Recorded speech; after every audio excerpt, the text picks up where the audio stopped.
approximately 8:33.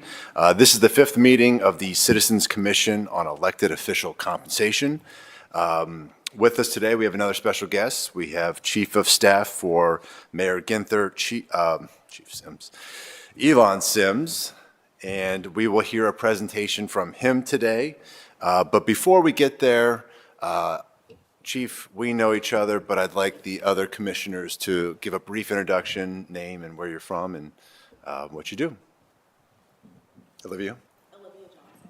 I work at American Electric Power on the foundation and community engagement. Nice to meet you.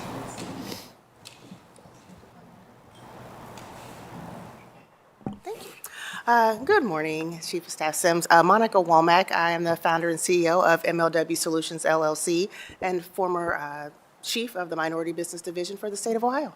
Good to see you again. Good seeing you. Morning, Chief. Good to see you again. too. Angie Blevins, former city clerk and across the hall neighbor to you. So it's great We to miss see you. Great to see you. Wow, that was great. Thank you. Good morning. My name is Liz Caslin-Turner. I'm the Director of Urban District Initiatives at Alabama University. And a pleasure to meet you. All right. Thank you, everyone. So for today's agenda, we'll have Chief Sims discuss the roles and responsibilities of the mayor, and then we'll have time for questions. And following that, we'll have a brief survey update from our compensation manager, Greg Beaverson. So with that, I would like to hand it over to Chief of Staff Sims for a presentation on the mayor's duties. Chief Sims, welcome.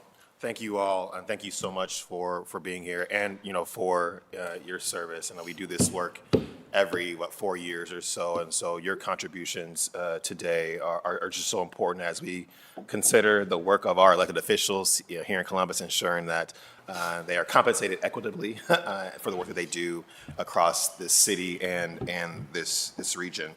So today, I will just take some time to just walk through just some stats about our Columbus and our region, the structure of the administration which we've set out for this third term of Mayor Ginther. We'll take a closer look at those numbers in that structure, offer an overview of some successes that we've seen over Mayor Ginther's tenure, and wrap up about what's ahead and answer any questions that you all have moving forward as well. So as we take a look at this first slide here, it's important to recognize that Columbus is a growing region and a growing city. And Mayor Ginther, in and of himself, leads a diverse and complex and growing enterprise. You take a look at these numbers here as it relates to where the numbers were when Mayor Ginther started versus where we are now, with the latest numbers being at the end of last year in 2025. With Columbus's growth, one of the fastest growing cities within the Midwest. Our regional growth, shows our strategic and regional development strategy is working between public and private partnerships. Looking at our unemployment rate, it's strong. Stable market attributed to our diverse, portfolio of businesses that we attract and can retain the talent here in our community as well. And we believe that the great thing about this also shows that when we look at our population growth and how it's been so significant, the economy has also been able to create jobs at a rate that aligns with the people moving to our region as well. The job creation line here indicates economic expansion and workforce demand as well. GDP, again, growing faster than every other Midwest city and rivals those in the Sun Belt growth rates as well. And that's over 60% economic growth in less than a decade. Academic attainment, the share of adults with bachelor's degrees rose quickly. And our current rate now exceeds the national average of around 38%. As it relates to our poverty rate, shows that our efforts in small businesses, development and partnerships across our communities, including within our Department of Neighborhoods, truly, and those community action plans that have been developed both in Hilltop and in Linden, are making an impact and in the right direction, moving our community forward. As you all know, it's been reported at the end of last year and earlier this year, our homicides are at the lowest rate in the city's history, even since 2007, excuse me. And so we're seeing great strides there based upon the work that's happening at CPD and our Office of Violence Prevention and other community-based partners in our community as well. I think what's important to note that these stats, these are just the stats, but behind every number is a woman and a man, child who makes these numbers possible. People who provide everyday services and support our community, so that Columbus can keep growing and moving forward. It's in this ingenuity and attention to detail that helps us usher in, new economic opportunities, such as the likes of Intel and Anduril coming to this region. We're seeing that corporations are continuing to choose Columbus and our region because of the foresight that Mayor Ginther and other leaders have in our community to build the kind of infrastructure that is needed that could allow others, that we can invite them into this type of investment and support it with excellence. We had the State of the City on this week on Tuesday, and one of the important points that Mayor Ginther leaned on is that, we are in a point where this decade is going to be the most consequential one of the next century of our city. And so for us, what the investments we're making now, the people we have in place now, the work we're doing now is going to be helpful for the future of this city and for this region as well. And so taking a look at this next slide here, want to move into just how we structure, right? It's important to note that the successes of the city's future relies heavily on the support and success of the team that we have in place now. And I want to give just a public thanks to those public servants who are doing this work each and every day across the entire city. And so just as a brief, just structural point here, this is how we have the team structured across the entire city under Mayor Ginther's oversight and administration. So we have Mayor Ginther at the top there, myself as Chief of Staff.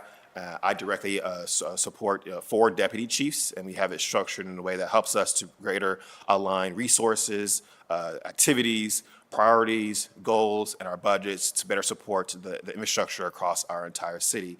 We have our Deputy Chief of Communications and Marketing, whose role is primarily to ensure that the work that we do, the work that's happening in the community, that the community's aware, sharing that story, sharing that messaging across not only what's coming out of the mayor's office, but what's also happening in departments as well. We have our Deputy Chief of External Affairs that oversees our Department of Neighborhoods, Public Health, the Department of Education, or Office of Education, our Office of Celebrate One, our Department of Recreation and Parks, and our External Affairs team in the mayor's office. That External Affairs team is the boots on the ground folks out of the mayor's office who do their part to ensure that the priorities that are happening out of the mayor's office, but also across the entire city, are being shared with our community stakeholders. They're getting advice, perspective, ideas, and really listening to the voices in the community to ensure that their voice is added to the success of Columbus as well. While I directly support those 4 deputy chiefs, I also have 2 departments that I directly lead as well on behalf of Mayor Ginther and this team. That is Department of Public Safety, an Office of Violence Prevention, and our new initiative around women's sports coming out of the mayor's office, where we're looking to ensure that Columbus becomes the nation's capital for women's sports moving forward. And so exciting work happening there as well. Last week here, we have our Deputy Chief of Policy and Infrastructure, who oversees our Department of Water and Power, our Department of Development, our Department of Public Service, our Department of Building and Zoning Services, and our Government Affairs and Policy teams. And lastly, we have our Deputy Chief of Strategy and Operations, who oversees our central services teams in the mayor's office, for the mayor's administration. So that is our department of our Office of Diversity and Inclusion, our Department of Finance and Management, our Department of HR, Technology, Civil Service Commission. This area also oversees the city's strategic planning processes and roadmap, where we're aligning, again, those priorities to goals, to budgets, right, to outcomes. And this is an initiative that the mayor rolled out during this administration, this term, to really ensure that our resources are aligned equitably across the city, so that way we can serve our residents even in a more powerful way. And this area also oversees our organizational change management work as well. Again, it takes a strong team to help to build and to run a city of this size, and we're proud of the work that this team gets a chance to do with Mayor Ginther's foresight and selecting the right people at the right time to do the work that's needed across our entire community. Taking a closer look at this team in general, again, I've kind of broken down for you already. Again, 13 departments, 3 offices, 16 directors, a total of 21 some members of staff members out of the mayor's office. As we think about the total size and scope of the city's enterprise, around 9,500 employees, our capital and operating budget, are over $4 billion.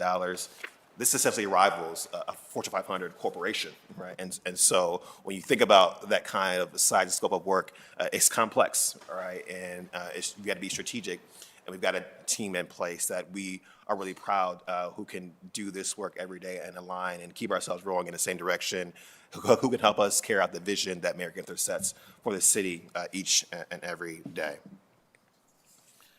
I want to take a look at some historical successes. While the slide isn't as clear, we brought some a table setting for you that really just aligns the work that has happened under Mayor Ginther's leadership since he became mayor in 2016. I won't read all of this, but just kind of a few highlights you'll see here from the creation of the Columbus Women's Commission in 2017. In 2019.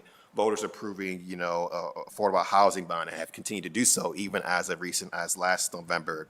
The city leaning in and initiating the Link Us initiative to better propose a rapid transit line to get people around our region even better and faster, to create more equity across communities as well. In 21, launching our alternative crisis response pilot. And as you all have seen recently, we've expanded that work as well by making even greater investments in our alternative crisis response to ensure that people of our community, peer supporters, social workers can respond to those calls necessary for mental health needs of individuals in our community.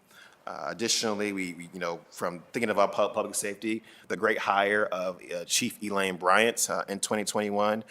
We're proud of the work that she has done in CPD across our entire community, better engage our community stakeholders to really ensure that CPD is doing the great work to keep our citizens, people who visit here, safe and out of harm's way. In 2022, Columbus announcing our housing strategy, our police dialogue team.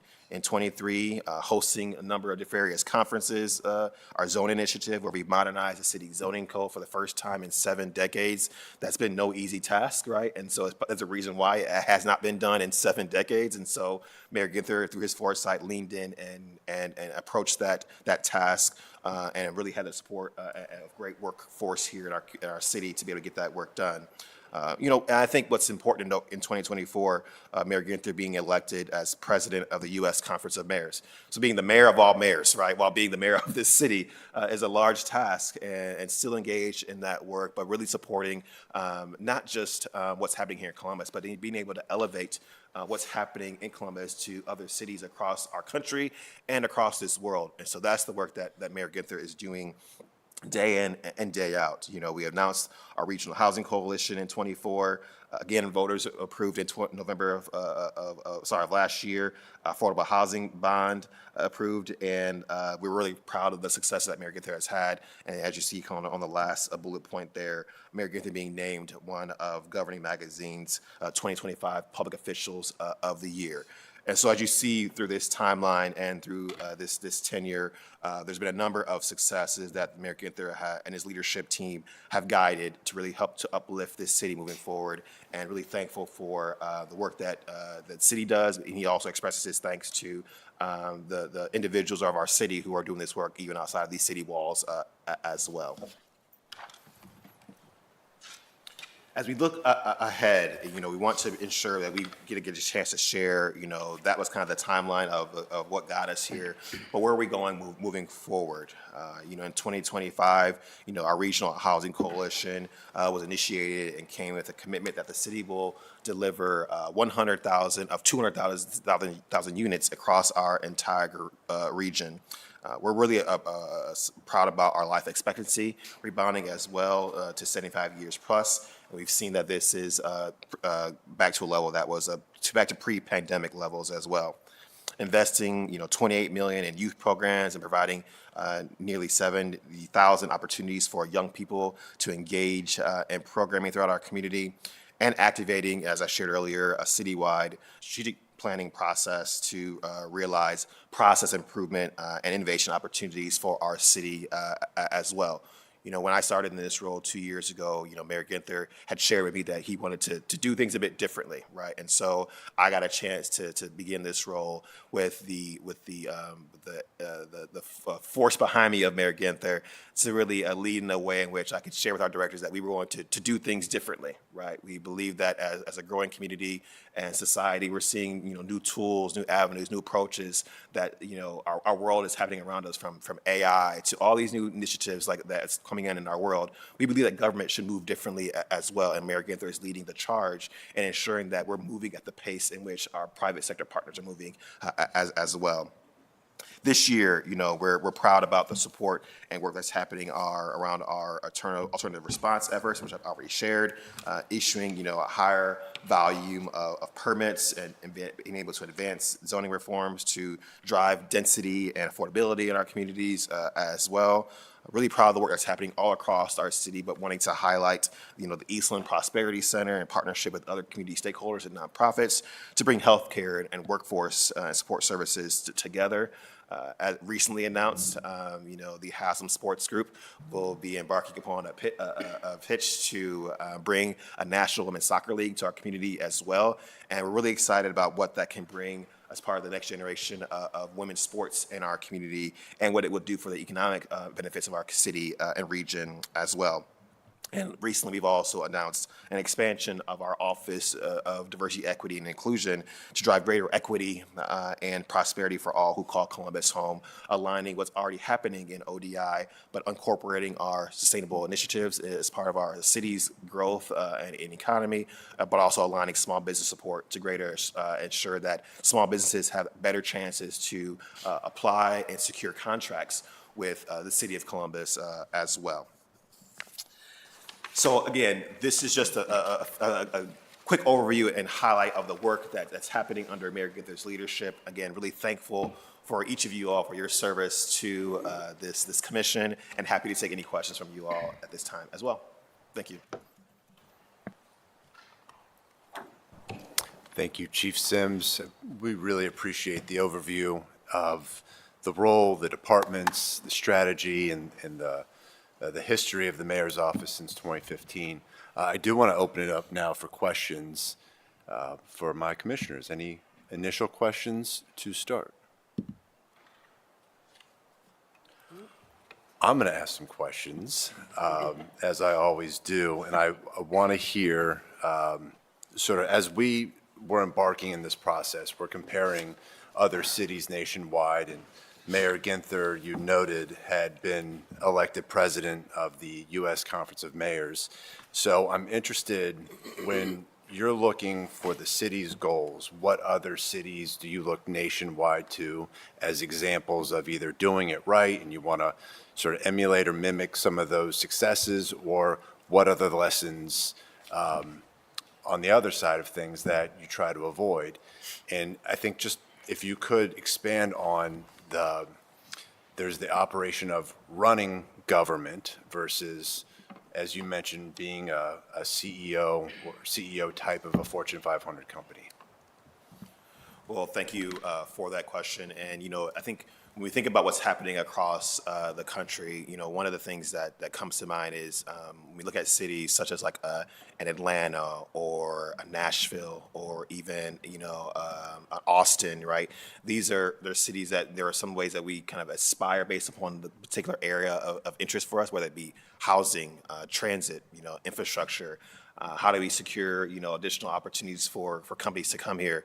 I think there are many lessons that we've got a chance to learn that are happening in other communities. How they've also even dealt with challenges that they face around where the federal government has come into the cities around ICE initiatives as well. And so for us, we've done our part to ensure that while we don't always have all the answers, there are folks across the country who have been down a road that maybe we aspire to be, or we even see like, hey, look, they grew so fast there that there were some missteps that they can acknowledge that they've made as well. And so we try to learn from those types of cities to better understand how can we apply various tools, techniques, infrastructure opportunities that allow us to be able to continue to grow our community more equitably for those to be able to ensure they can thrive here in the city as well. And so, to your question, we learn from all folks across our city, and I think Mayor Ginther being in that U.S. Conference Mayor roles really highlighted what's happening in Columbus, and quite frankly, there are folks learning from us in a lot of ways as well. I think that's brought a lot of attention to the work happening here in Columbus and in this region. And I think it's created some Columbus envy across the country and in this region as well, given the successes that we've had here in Columbus under Mayor Ginther's leadership. And so, so there's things that we have learned from other mayors and other chiefs of staff, even across the country as well. But to your point around this being a large enterprise that's kind of comparison to like a Fortune 500 or CEO, like we've learning from our private sector partners, as well, even here in this community. How do we create greater partnerships with those institutions? Really, how to ensure that they understand the greatest challenges that our city is facing and how they can come alongside our efforts to support what's going on in our community. Mayor Ginther is very close with the Columbus Partnership and Jason Hall, who leads that organization, really to ensure that all folks in our community have that understanding of where we're going and how we all can stack hands and do the work that needs to be done in order to lift up all in our community. Thank you.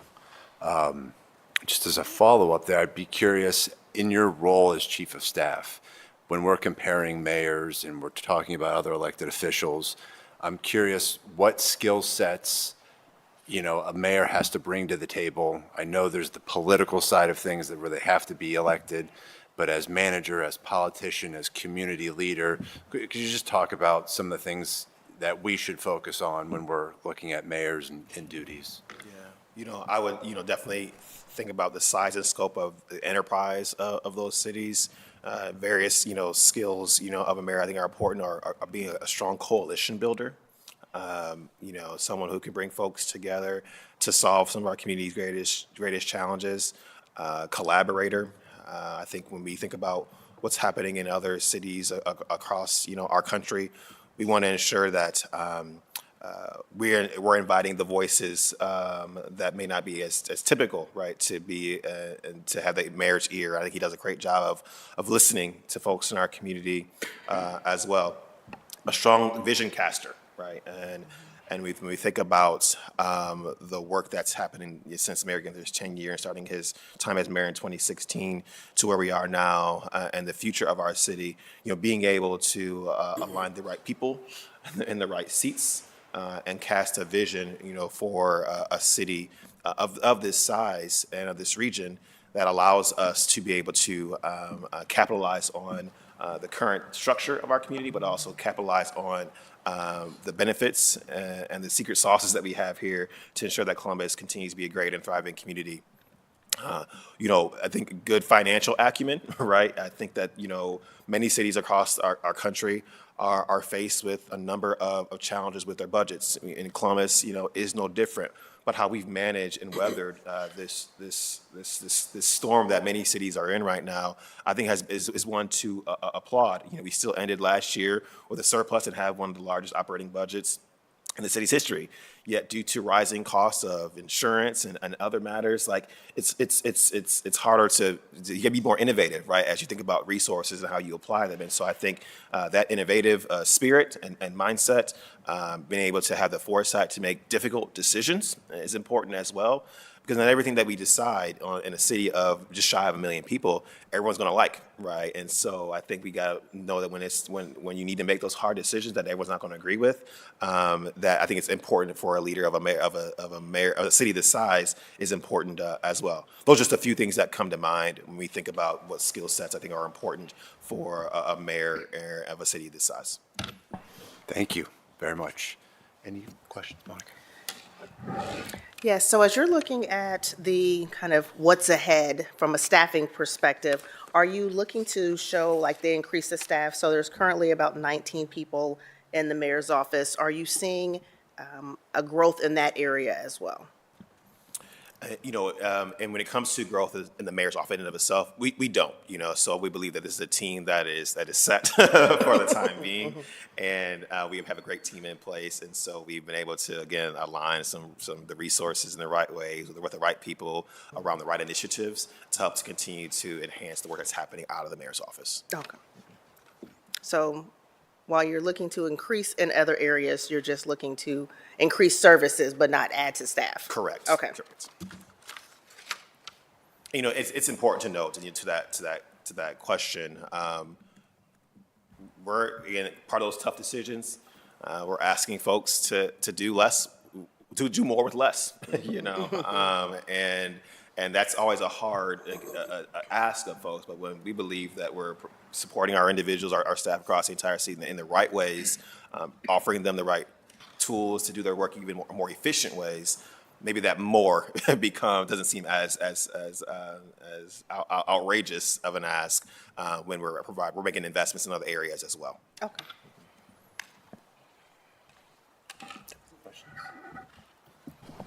Any other questions from the commissioners? No? Good? Okay. I don't have any. Thank you very much for your time today, for providing all this information and answer our questions. Appreciate you. All right. You are released. Okay. Thank you, Chief Sims.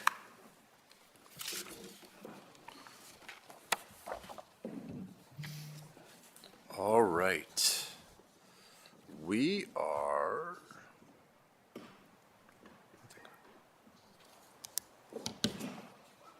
going to move on to the next section of our agenda. We'll have a handoff to our compensation manager, Greg Beaverson, for an update on the survey. Good morning, Commissioners. Should have had this fixed ahead of time. Yes, we have your first market data here.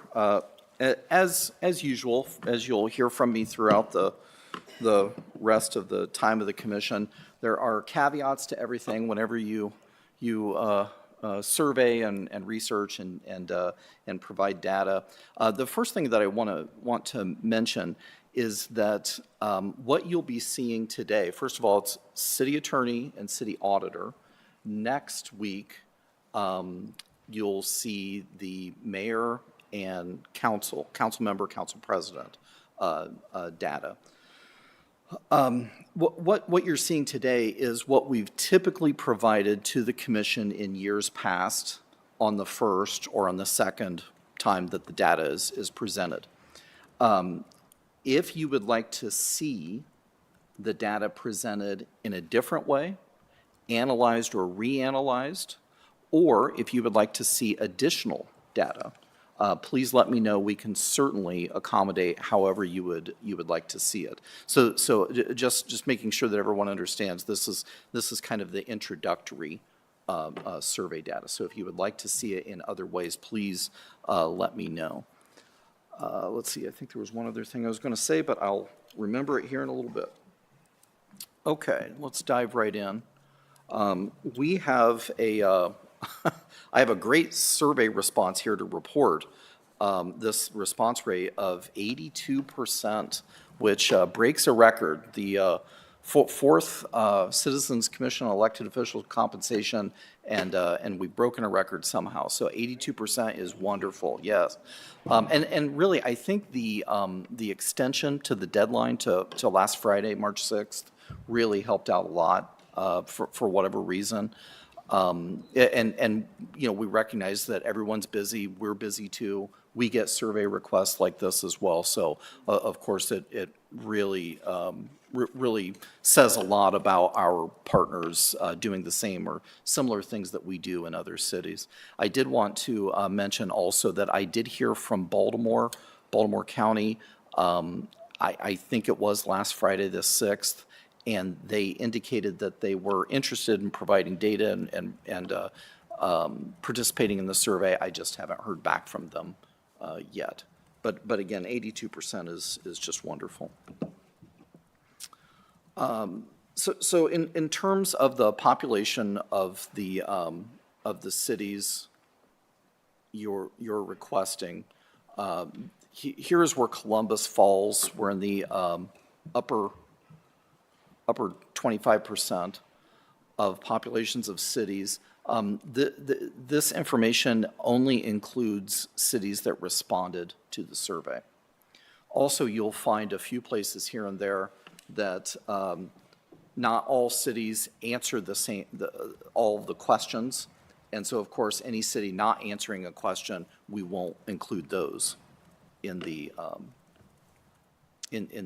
data either. And please stop me, ask me to speed up, ask me to slow down, whatever you'd like to do with any questions that you have as I proceed. I did have a quick question, though. Yes, ma'am. So for the ones who completed a survey but didn't answer a specific question, Yes. did they provide a rationale as to why they didn't answer those questions? Typically, it will just be blank. Okay. But sometimes there is a rationale, and it's a very, very good reason. Okay. We don't have a match to this particular one, to this particular job or this particular question. Okay. It doesn't apply to that city in one way or another, but sometimes it's just plain blank. And I actually have an example to show you. Perfect. Okay. About that as well, so. Because I think it will help from a context perspective if it's not applicable versus I just didn't answer it. I agree. And Commissioner Womack, I appreciate you asking the question because you also helped me remember what I was going to let all of you know. Yay. We will also provide all of the survey responses to you. So what we have, and I think everyone has seen the spreadsheet. It was it's a blank spreadsheet. That's what I thought of what the questions are, and it's delineated by each of the elected officials, 5 or 6 tabs at the bottom. Well, now that we have that filled in, we will provide that to you to help fill in some of that context. And just be forewarned, some of the answers are, you know, a little strange every now and then. And so sometimes we have to follow up with a question or give the city a call and just ask here and there, what did you mean by that? And yeah, because of course we want to be able to count and include as much of the data as we possibly can. So, so yes, we will provide that to you. You also were interested in the MSAs, the Metropolitan Statistical Areas, of each of the cities that we've studied. And this graph shows that. You see Columbus is in the bottom third, 2.2 million.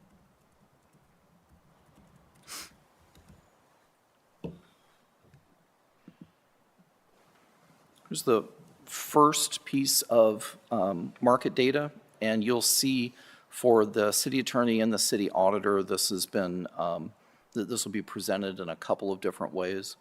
The red line represents the median salary of all of the cities that answered that question.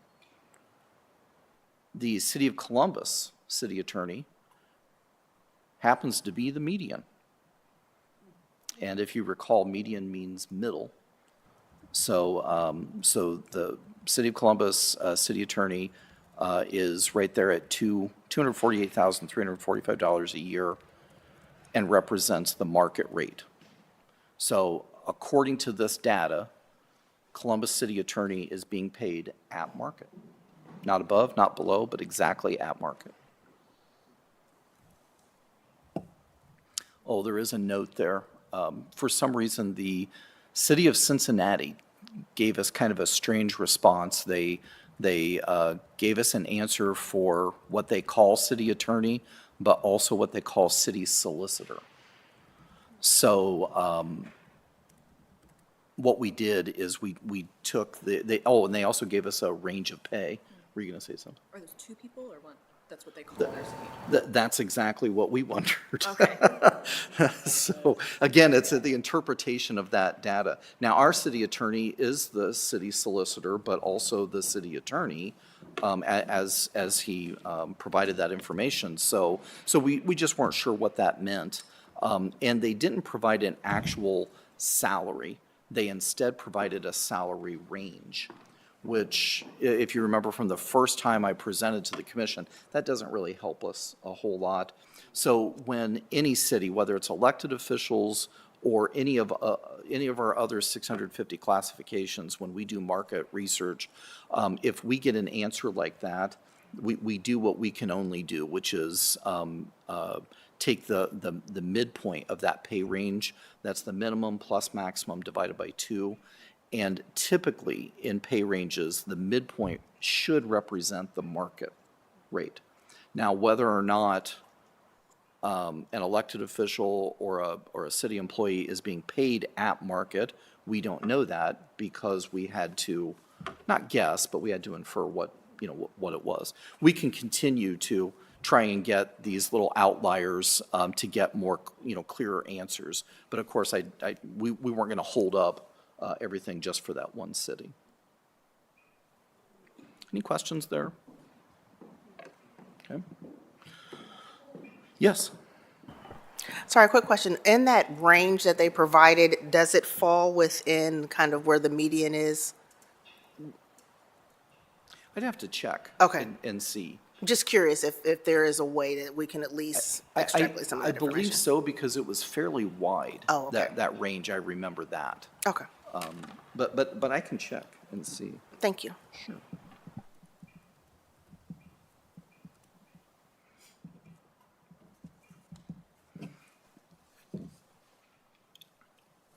Okay, and again, this is something that we did the last few commissions as well, is once you see the salary data compared with all of the other cities, what this slide represents is how does the position at Columbus compared to the rest of the market when you stack them side by side. Obviously, it's pretty simple here. If our city attorney represents the market rate, then of course the market will be the same size. That will change with all of the other elected officials, and you'll see here in a little bit what I mean. I recall that the commission was also curious about how many of these elected officials are appointed, how many of these positions are appointed compared to being elected. And so here's one of those places where the caveat comes in, is that the way that the survey is constructed, the column, or the answer that a city would provide, it says something to the effect of, this assumes that your city's city attorney, in this case, is elected. If your city's city attorney is not elected and appointed, please note that. Well, here's one of those places where we had several empty blanks. So we had to then assume that if it was not noted as being appointed, that it was indeed elected. And that seems to be the case every year the commission is stood up. There tend to be more elected than appointed, at least with the city attorney. So that is what we find here. You can see there in the column on the right, I just sorted those by appointed and elected officials. Columbus is included here as well. And what we have is 58% being elected, 42% being appointed, and that is out of 24 cities that answered that question. Okay. Moving on, city auditor, you'll see the same slides repeated here as with city attorney.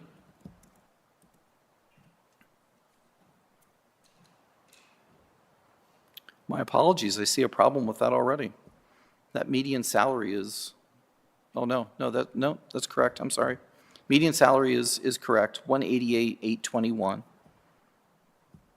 And our city attorney is at 248,345. You might recall that city attorney matches the city auditor salary.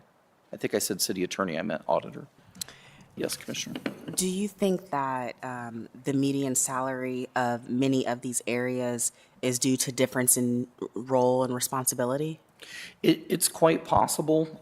Another one of those many caveats is that with the city auditor, especially when Auditor Kilgore presented to the commission a couple of weeks ago, it got us thinking a little bit more about that.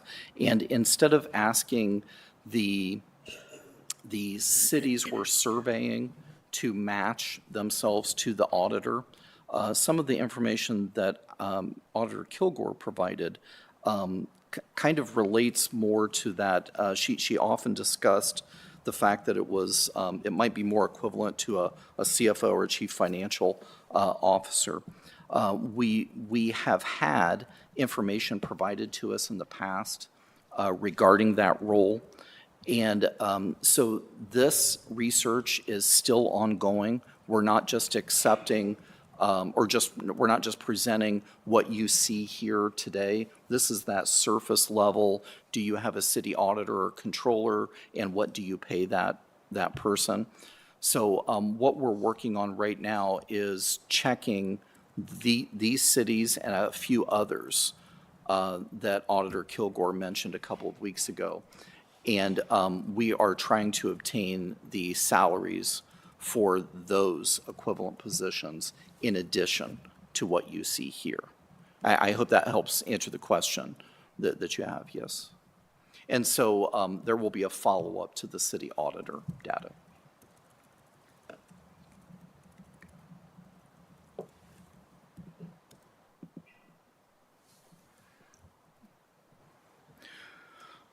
Okay, and then a direct comparison to market. You can see here Columbus City Auditor 32% above market at that 188,821 as the market rate. This could change, of course, depending on what we find in the additional survey. And I'll be sure and update the commission at least by next week. We're hoping that we can get those requests for information back and fulfilled quickly. That might be it. Nope, one more. 15 of the 22, that's 68% of the city auditors or controllers are elected, and 7 or 32% of those 22 are appointed. And you can see the list of cities there to the right.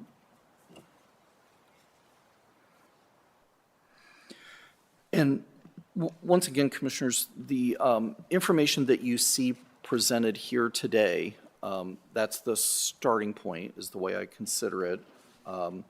You will see the same information presented in the same way for the mayor, council president, and council member next week. But between now and then, today, if you would like to see additional analysis or information, and I also realize that when you see the salary survey response document, that spreadsheet, that might help inform you as well. Please be sure and let me know, and we'll get started on that right away.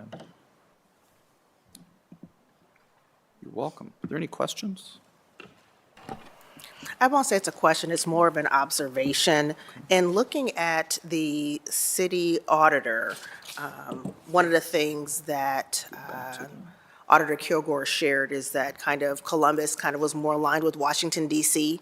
And so I thought it was interesting where they're both kind of, Columbus is still slightly ahead in salary in that area, but it's still, DC is the closest in that space, as well as with the city attorney, while they are currently in Columbus salaried the same. If you look back to the city attorney's slide as well, the salary is still roughly the same for Columbus and DC in those categories too. So I'm glad that we were at least able to get that data to be able to kind of look at what that is, so. Good, wonderful. I'm glad that could be helpful.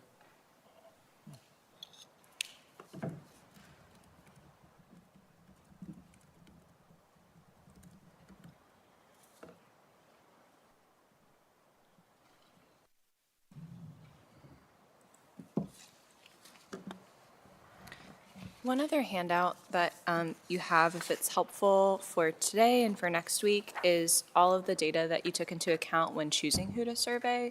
So that's this table in blue. Just if you want to reference it in a different format, if the table is helpful for you, that's there. And Chair, I think at this time it is just available for the commission to discuss the implications of this. I don't think Greg and I don't have anything else. Actually, I do have great. one other thing. The example that I was going to give you, I forgot to give you that. And you'll see this when you review the survey results.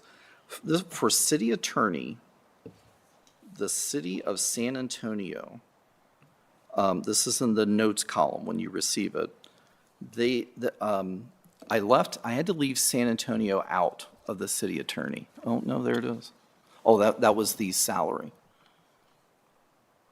I think it was the appointed or elected city attorney. I had to leave it out because this is their note. The city attorney is not elected and not appointed by mayor or council. So I don't know what that means. It's not elected, but it's not appointed by mayor or council. So I don't quite understand how that position is fulfilled then. I can't think of any other, elected official or appointed official that would appoint. So it's it's responses like that we're working to get clearer answers on to be able to provide you a full set That's of not a of city data. that would have a city manager, would it be? That's possible, but. That's the only other thing I could think of. Exactly, if they don't come out and tell us, then it's hard to jump to that conclusion because we don't want Yeah. to jump to conclusions. And it could be that they just made a mistake in filling it out. You'll see spelling errors and things like that in there, just like all of us make. But it's possible that maybe they meant to say one thing instead of the other. And so that's what we work on to confirm with them. And then, just the only question I have is, as we start to look, I know that, as you were mentioning, that question, the way that it's currently worded has created some type of challenge this time. Do we have the opportunity at the end of our recommendation to make revisions to that question for future commissions? Yes, of course, you're welcome to do that, although my understanding is that any commission that is seated can choose to completely wipe out Got it. these questions and create their own. You were certainly free to do that. But yes, I think, in my opinion, some advice for the commission 4 years from now would be very helpful. No, definitely, because I didn't have the context that it could be confusing until Yes. now. So it's Yes. helpful to kind of see this on this side of Right, review of the and we're questions. really seeing this after 3 times doing this already, that it gets refined, I think, with every commission, and that's very helpful for future commissions as well. Yes.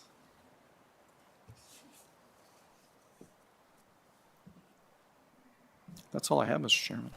Thank you Commissioners. both very much for this information. It's great that we have this data now. Looking forward to next week's data too. one of the things that sticks out to me when we look at the city populations versus the MSA, the makeup, or at least the proportion of the city that comprises of the MSA. So we have some of these cities with very low populations with major MSAs. And I'm just thinking out loud for the commission too about we have such a higher dense, and with land miles too, we're a much bigger land miles city than it looks like most or many of the cities too, about the services that are needed to provide that proportion of people compared to the others that may have bigger counties or other cities that border them. And I'm thinking of St. Paul outside of Minneapolis. I'm thinking of some of the cities around Washington, D.C. too, and sort of the traffic in and out of those cities from the suburbs or other cities that border them. So no real information here, but I just found that something worth considering too. And we probably don't have enough time or bandwidth to analyze every bit of service provided by each city compared to their neighboring counties. And again, I'm thinking of the auditor, I'm thinking of the attorney, especially as we're looking at this data about what they have to handle versus what the counties and the surrounding suburb populations have. Yeah. Kirsten? Chair, a couple of things that we could put together for you. Density would be really easy to pull, not to compare to counties outside Columbus, cities outside Columbus, but if you wanted to compare density from the responding cities, that would be easy to add to this table. So I'd be happy to do that if that's helpful. And then I think something that we've discussed a couple times that you all haven't seen yet is the budget and revenues of these cities. And I know that Commissioner Womack had mentioned that that would be helpful. So that's something that's not as easy to find for every city, but we can work towards pulling that together. And that may get at some of what you are mentioning. Yeah, I think that'd be very helpful. I mean, without chasing your tail, I think it's, to the extent that you can provide it, it's relevant, I think, to the nature of their job, because it's the responsibility of the job too. So the span and scope, and as we heard from Chief Sims about bringing in, industries, and then you heard from the auditor about managing those types of income tax to the industries too, and then you think of the city attorney about what they're either prosecuting, what they're going after as far as the Solicitor General, and then we'll hear from counsel. And I would imagine they have the same sort of dynamics with a body representing a population nearing 1 million people, so.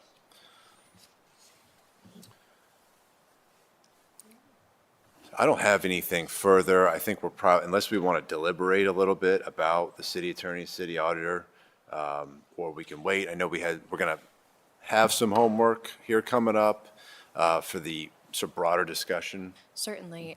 Just to look ahead and let you all contemplate whether you'd like to continue discussion this morning. Next week will be similar, where you'll hear a presentation from Chief Tanous from City Council. And then Greg will review the remaining data on the mayor and the council members and council president as he shared. And then our hope is to be able to send home the survey responses to you at that time, if not sooner, as well as just make sure that you have everything you need to do your homework and start thinking about where you would want to land in your recommendations. On the 26th, you have almost the entire 2 hours set aside for that conversation to come to some early thoughts about your recommendations. You will have one 30-minute presentation from Dr. Bill Lafayette on the Consumer Price Index during that time. So you'll have about 90 minutes if we take the full 2 hours to discuss on that morning. So if you'd like to deliberate now, it's 9:25. And if not, that is what your next couple of weeks look like. Will you be providing the results or analysis of the previous citizens' commissions, like the recommendations, what those averages were for increase or remaining the same, so on, just for a context, I think, for us. Yes, thank you, Commissioner Blevins.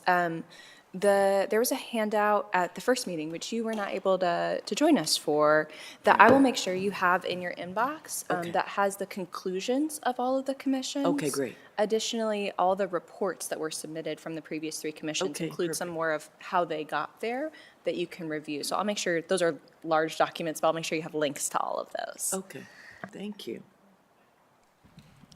If you sent that already, I apologize, but yeah, that would be helpful. And also, Commissioners, I can send out the salary survey responses to you today, if, instead of waiting until next week. And also the follow-up to the question about the Cincinnati city attorney salary range. I'll provide that when I send the survey results as well.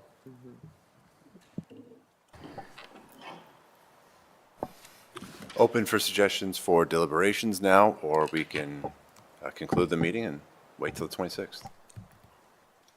Do these elected officials, is COLA effective for them at all without a recommendation from this commission, or will we include that? Commissioner Blevins, you and the commissioners will need to decide whether to include a cost of living adjustment recommendation, and if so, you'll need to choose a consumer price index for that.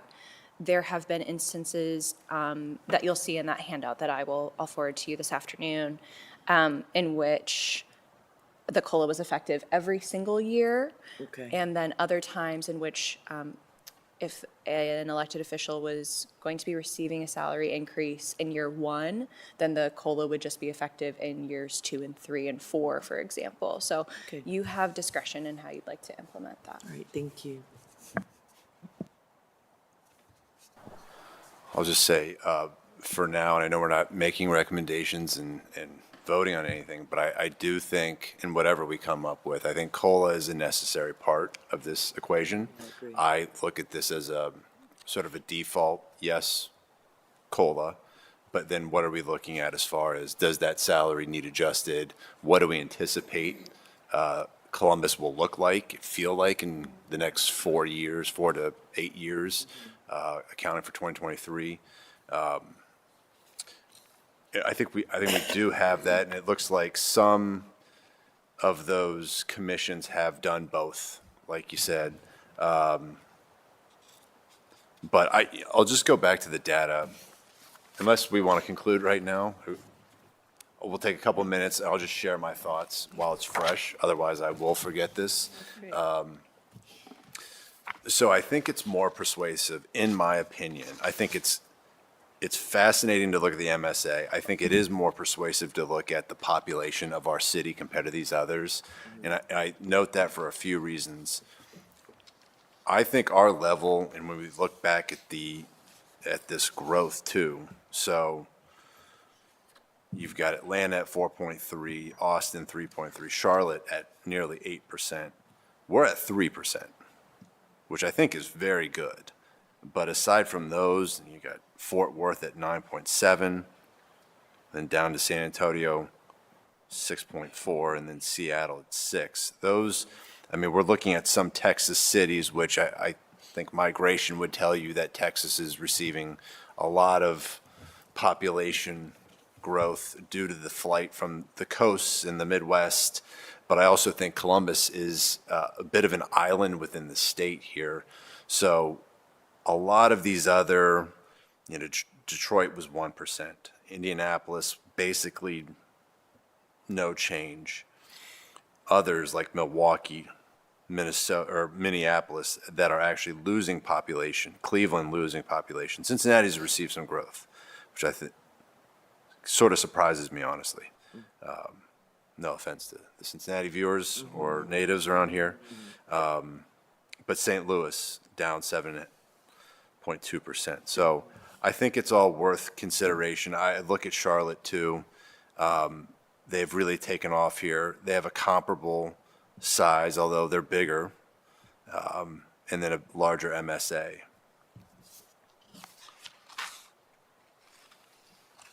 What I also think is interesting is that Indianapolis, our neighbor to the west, has a similar MSA and a similar density, or at least size, proportionally to their city. for their MSA, meaning like they're the island in their state that's receiving that growth. And then not to discount the Texas MSAs, but I don't know how comparable Texas is to Columbus, Ohio.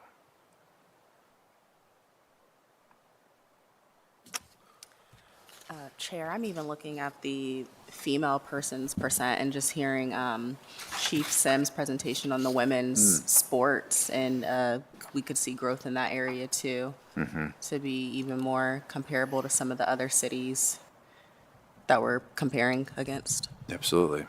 I think that can drive some of that.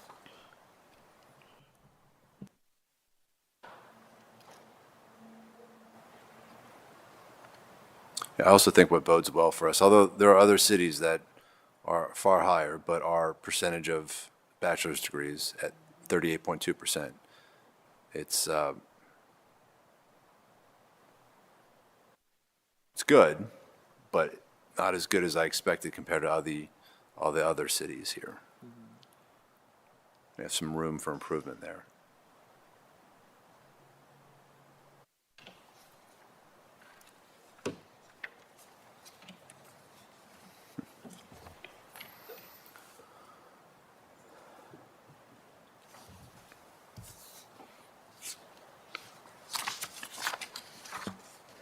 Chair, if I may, Yes.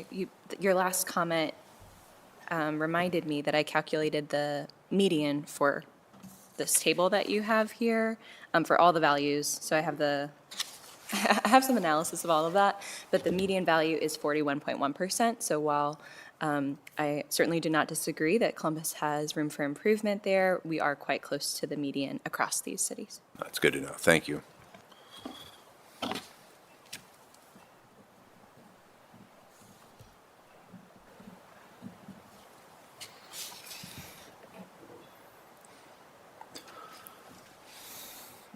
Aside from me bumbling on, anyone else? Comments, questions, thoughts? Okay. All right. Well, then we will. Good. We will conclude the meeting at this time. Thank you for your participation, and we will see you next week. Thank you. Thank you.